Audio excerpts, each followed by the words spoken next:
Every 10 years, the states have to redraw their congressional districts based on population. Michigan's population went down, which means we're losing a congressional seat, and big changes are happening. There's also a primary in just a few weeks, which means now is the perfect time to check out your voting.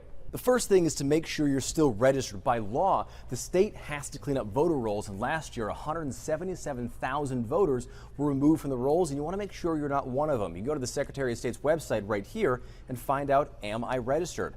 All you have to do is put in your information, and it takes you right to your page. Scroll down a little bit. Right over here, that's where you can see where your precinct is. It's also got all of your county commissioner, your state house, your senate, and your U.S.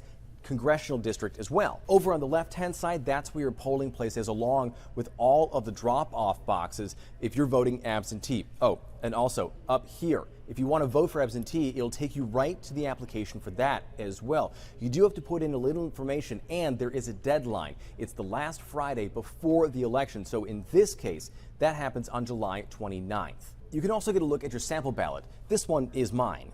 And this is a big one because pretty much every congressional district in Southeast Michigan has changed. That means you may be used to seeing an incumbent on your ballot that you voted for in the past. They may not be there anymore. And in places like the Michigan 10th and 13th, there isn't an incumbent on the ballot in general. It's a good place to find out who you're voting for to get ready for the primary. And back on your page, there are also places if you're a military member or a family that's overseas, a voter with a disability, or if you have concerns about election security. There's answers to your questions all there on your page.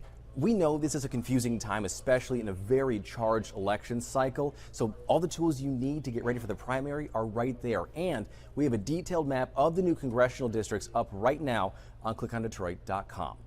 Grant Herms, Local 4.